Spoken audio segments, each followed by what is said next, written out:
was walking to my car, and it was really dark. There was no light. It was by the park in Southgate. It was a women's gym in Southgate. When I was walking towards my car,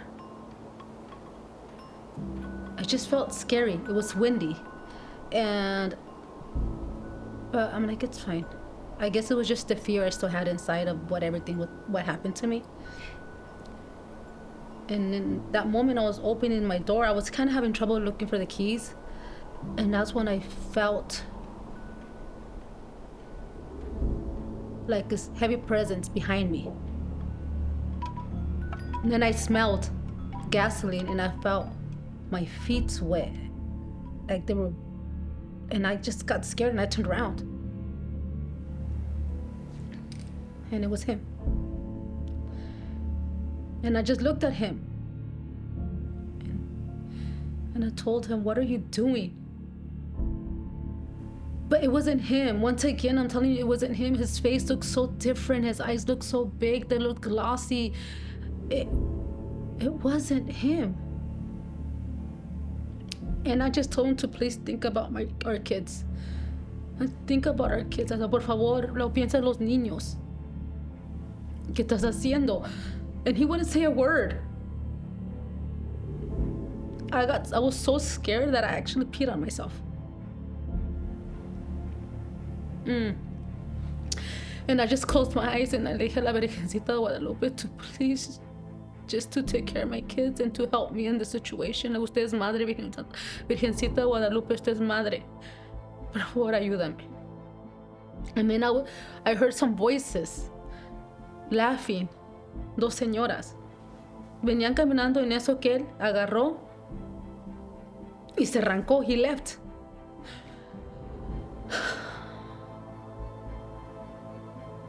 I just took a big breath. Y las señoras me dijeron, mija, ¿tú ya estás aquí? Le dije, sí, la voz es que está tan oscuro que no encuentro las llaves. I just got in my car. I left. I called the detective that was in charge of my case. And I told him that I really needed his help.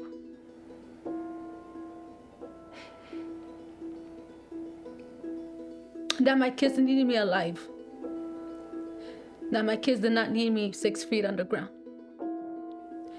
And that he gets paid really good, and I understand that there's a lot of cases, but I'm screaming for help. And I told him what happened. You know, I said, I know you get paid very well. Can you please do your job? Which I know right now that seems like dumb, but mi desesperación que tenía, I just didn't know what to do no more. Not even 10 minutes, he called back. And he says, Señora Céspedes, I'm so sorry that, I haven't returned your calls, but I've been busy, but I heard your message. Excuse me. We'll be at your house tomorrow. So do you know where he lives? First he told me, do you know where he lives? Do you know what he does? I'm like, yeah, I know where he lives. I know where he works. They're like, okay, we'll go to your house tomorrow. We're going to get all the details. I'm like, okay. I was okay because my kids weren't home yet. They were still at my mom's for summer vacation. So he came to the house. I gave him all the information he needed. And I remember 3 days after, I received a call. Señora Céspedes? I'm like, sí. Ya puede dormir a gusto. Lo agarramos en un retén. I'm like, okay. I don't know why. Instead of being happy, it hurted me that we end up this way. It hurted me, him going to jail for decisions, for actions that I know it wasn't him. I know que era su desesperación. He was under the influence of other things besides alcohol. I just felt bad for his choices, but it was his fault. I learned that anything that happens to us individually, it's our fault. Whatever we do, it's our fault. Whatever it's good decisions, it's our good fault. If it's bad decisions, it's our bad fault. I couldn't blame myself, or I couldn't keep on going just for him not to get in trouble. It was him or it was me.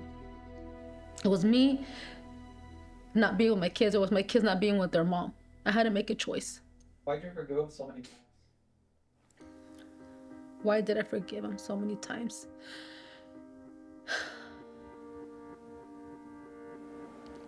Because I just wanted to prove to myself that I was able to have a family. Something that I wanted. Something that I was missing. I felt like I was doing everything in my power to fix my mom's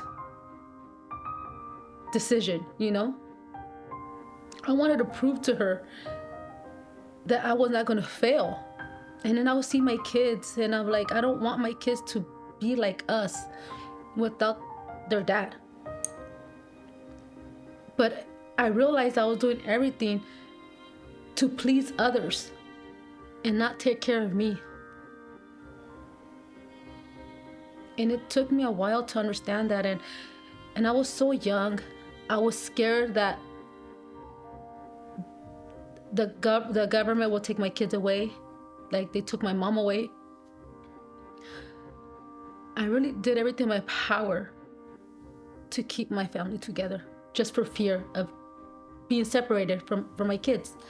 Que viniera el trabajador social y que se llevara a mis hijos because I was underage, or because I was with the man older than me and him go to jail, and then me going to foster care again, back to foster care with my kids. I think that was the biggest fear, going to foster care with my kids. With my first husband, we had a very lavish life, but I always knew that I wanted to get out of the relationship. Having that lifestyle, it was a price for me. I had to put up with so many stuff, so many things, so many physical abuse, so mentally abused. It was exhausting for me. So I decided to go work. At 16, I got a job at a bakery. So when he'll go to work, I'll make sure that I'll be home on time to make dinner, to have everything like it was, like if I never left home. And I started saving up. I already had a plan in my head. I already knew that I wanted to get out of this relationship. I just needed time. And I needed to make sure that I had enough saved up so I can go rent somewhere, because I was still 16. I needed to wait until I was, in my mind, I was like, at 18, I know I can leave. But I had my siblings, so I had to wait a bit longer. So at 21, I decided to leave him, and I had enough money saved up. And I left him. I struggled for a while. I started working at a little marketita. I wasn't making enough. I went back to the bakery. And then my siblings came back to me because my mom, unfortunately, they deported her again, and they had to come back to me. And I started working at the bakery, and I was doing better there. And then after that, I needed to make more money. I needed to make more money, and I found this lady at the bakery. She came to order a cake, and she asked me if I knew anybody that knew how to do bailes de vals. He said, eran maestras. And guess what? I said yes. And I didn't know nothing about how to be a teacher de vals. But like, I needed money. I've always had that hustle in me. I'm like, oh, yo sé, oh, de verdad? Sí. And her name was Norma. I still remember her name. She had a daughter. So guess what? She hired me. I charged her, I think it was $700. I'm like, $700? Oh my God, I got this money for rent for 2 months, right? So I was able to learn a vals. And I got that as a job on a side hustle. I don't know, God has always been on my side. Like, honestly, I think about stuff and I'm like, ay, Rosa Maria, las cosas que te metes, But I always find a solution. And that was another side hustle. I decided to go back to school at 27 years old. The reason why I went back to school, because I knew that I need to learn how to read and write. There was no way for me to continue providing for my kids, for my siblings, for myself, if I didn't have an education. Life was just getting harder. And I did, and it did help me a lot. But it took me, I was 27 when I started, and I graduated at 35. And I was pregnant for my third child. And I graduated, and I got my AA in criminal justice and in sign language for the courts. And I feel very proud of myself. Against all the odds that were against me, I made it happen. And I made it happen with my husband, my new husband that I have. He believed in me. He pushed me. Y sometimes hasta se quedaba conmigo a ayudarme a hacer mi tarea, mis matemáticas, because I'm horrible in math. And he will stay there with me at nights and translate stuff and help me understand it, because I was having trouble in school. I was really not understanding a lot of subjects when I would get home. And I went to my counselor and I approached the situation I was going through, the struggle. And I was tested, and I tested back that I did have a learning disability. I was dyslexic. Now I understood why it was so hard for me to focus, and it was so hard for me to understand and read, and why I would see things backwards. I would confuse myself from a B and a D. I'll confuse the letter 3 for an A, or for the E, a 3. But I didn't let that get to me.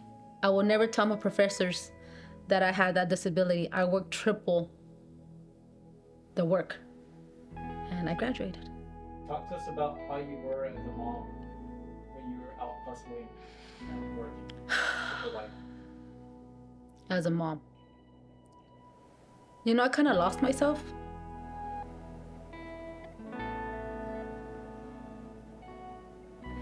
I owe my kids so much time.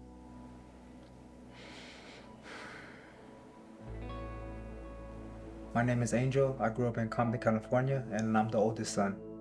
Despite, when you're growing up, you don't really know what your parents are going through at the moment, right? But looking back at it now, being an adult, just always making sure that she took care of us, and making sure that everyone always ate, everyone always had clothes, and a roof over their head. At first it was just me and her a lot, and she did work most of the time, so I did spend a lot of time by myself. But other than that, when she was home, it's like my best friend. Had a good childhood growing up with her. If there was anything I'd like to say to her, I'd just tell her, that I love her, and I know sometimes it might feel like we're a little distant from each other, but just know that we're a lot closer than she thinks. And yeah, bro, that I love her to death. My name is Nena. I grew up in Compton, California, and I'm the oldest daughter. Her having us at a young age kind of set her back in the way that she had to take care of us and not take care of herself. So I think her being able to live her life the way that she wants it now is pretty inspiring to me. Like, I really enjoy seeing what she does and seeing how many people just like love her and love her energy and what she brings to the table and everything like that. I can say that my childhood was more distant for her and with her, only because just things that I was struggling with, and I just couldn't go up to her in those moments. But over time, as I've gotten older, it's gotten better. I can say that, because she might not have been the best parent, she might not have been there every day, but she was in there in my heart every day. So being able to see her like that was like, dang, she's a really good mom at the end of the day. So I would just, I would like to be a good mom like her, and I know in the bottom of my heart we may not have had a good relationship like she had what I had what I wanted, or what she had what I wanted, but it's like it's the sacrifices, me growing up with things that happened to me and the things that happened to her. So like, we kind of distance ourselves and trying to figure it out, but at the end of the day, it's all about coming together, because that's what she taught us, just to come back to each other whenever we need each other like that. Taking care of my siblings, taking care of my mom, took so much time for my kids. I don't regret it, but it does hurt me. I had to work. I was really never there. I became a more provider than a mom.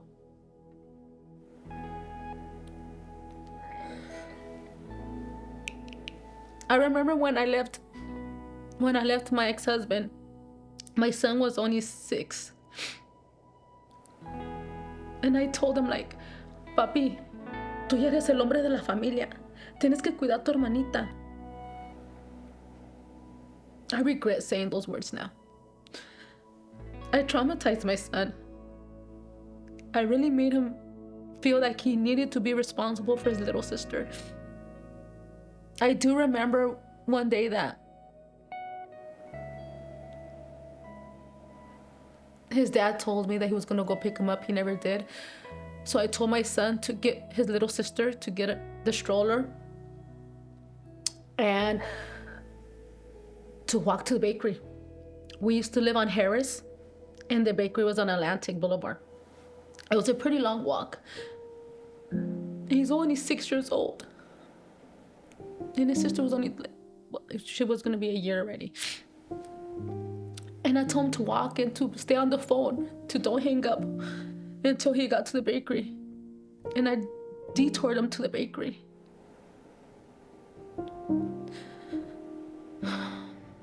It was tough for me. And it was tough too, being my siblings' caregiver, you know, for them to feel safe with me. I was always their safe place, and I was always fucking scared. Because I'm the oldest one. As the oldest one, I never had nobody to go back to and tell them I'm scared, you know? So I had to just front it. And I know I lost so much time with my kids. Now that they're adults,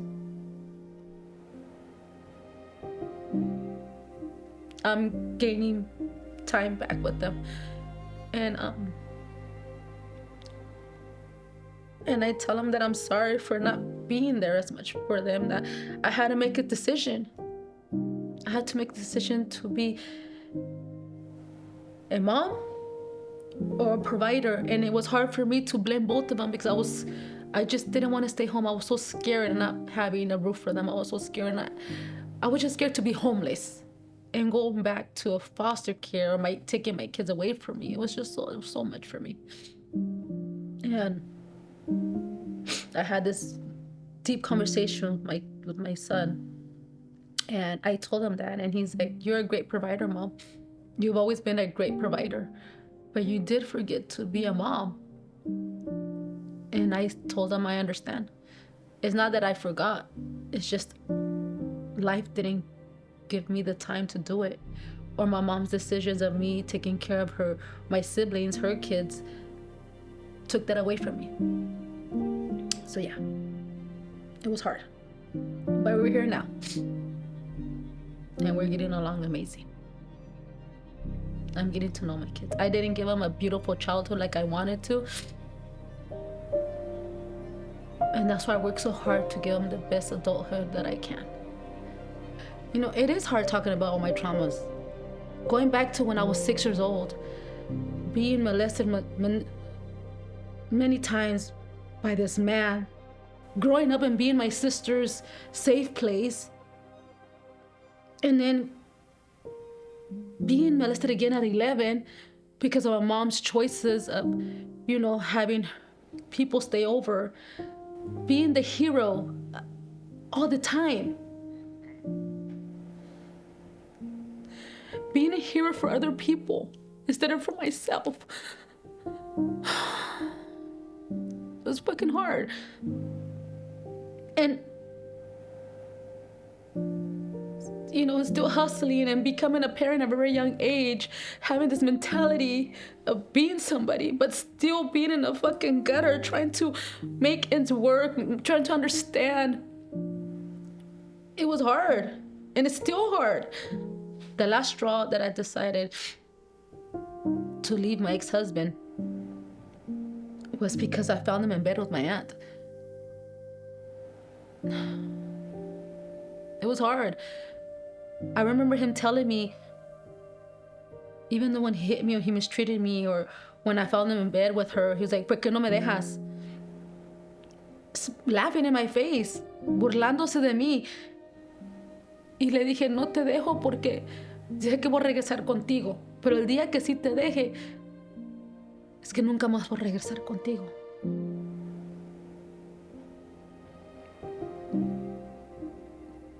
It's so sad I had to take that long. But once again, the reason why it took this long is because I was a teenager. And all that fear that I always had of my traumas, I engraved it to my kids. It affected me so much, even for their school. Like, I wouldn't want them to have no male teachers. I was always scared for my kids, and I was scared to leave them with babysitters, and we will ask them questions, and I will tell them that if anybody will touch you or do anything, tell mom, you know.